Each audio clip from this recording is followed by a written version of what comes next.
Welcome to the IEEE 5G Transmissions Podcast, an IEEE Future Directions digital studio production. In this first installment of a two-part podcast with Mischa Dohler, we talk about the future of mobile beyond 5G. Mischa is an IEEE Fellow and co-chair of the IEEE 5G Technology Roadmap Committee. He is a professor at King's College London, where he is directing the Center for Telecommunications Research.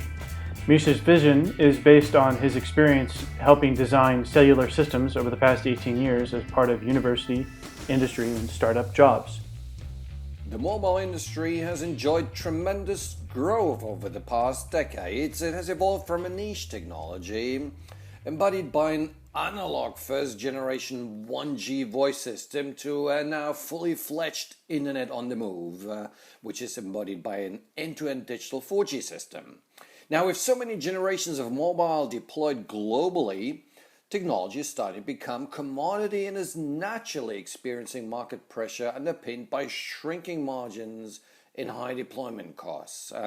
It is hence useful and timely to pose the question on the future of mobile, a future which goes well beyond 5G, and notably I would like you to understand which technology disruptions are required to enable mobile not only to survive but to thrive in an increasingly competitive technology and business landscape.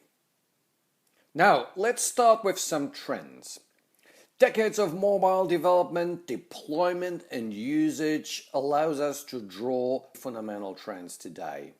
The first relates to an increase in orders of magnitude of the system key performance indicators. We refer to them as KPIs. The second relates to the major constituent of capacity increase over past decades. Now let's start with the first one. And the interesting fact here is that the KPIs of cellular have evolved in a rather consistent way from generation to generation.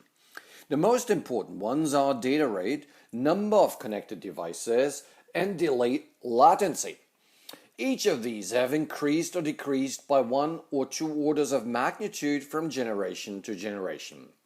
Notably, the downlink data rates evolved from 2G to 3G to 4G, respectively, from about 100 kilobits per second to 170 megabits per second to a gigabit per second. The number of devices from hundreds of devices to 10,000 per square kilometer. And latency has been reduced from almost 300 milliseconds to 100 milliseconds to 10 milliseconds today. 5G and the evolutions thereafter are unlikely to follow a different trend. Indeed, the International Telecommunications Union, or the ITU, is shaping these requirements which need to be fulfilled by a future mobile generation in the IMT 2020 program.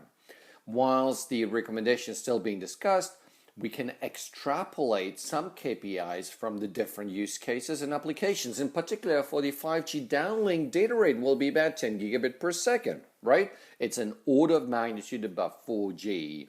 The number of devices per square kilometer will be about 100,000, and the latency will hopefully be about a millisecond for ultra-low latency use cases. I want you to understand that for the first time, though, these numbers overstep some fundamental thresholds which make 5G really interesting for stakeholders which traditionally were not associated with cellular technologies. Indeed, the extremely high number of devices and optimized power consumption allows 5G to enable the emerging Internet of Things, the IoT, which requires billions of endpoints to be connected. Given the global coverage, along with the mobility and roaming support, 5G is hence consolidating as a serious candidate to enable the IoT. Furthermore, the very low latencies and ultra-high reliabilities enable critical applications to be serviced. Given the ability to offer service-level agreements, we call them SLAs, 5G is also consolidating as a serious candidate to enable Industry 4.0 applications. Therefore, the evolution of the KPIs will allow 5G not only to address consumer needs, but also a wide range of industry use cases. Now, concerning the second fundamental trend, let's examine the breakdown on the increase of wireless capacity over the past 3 decades.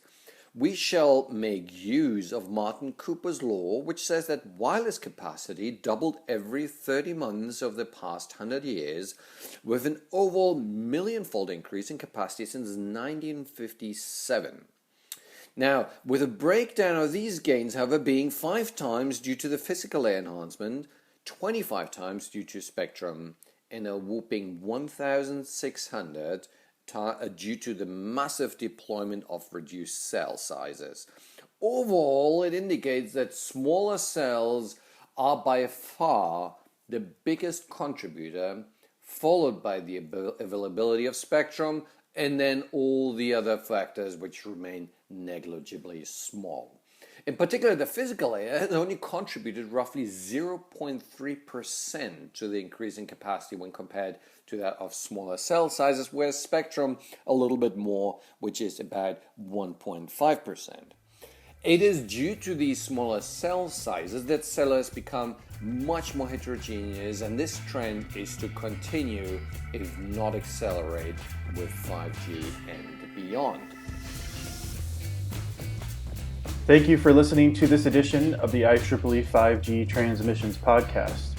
Discover more about the IEEE 5G initiative and inquire about participating in this effort by visiting our web portal at 5g.ieee.org.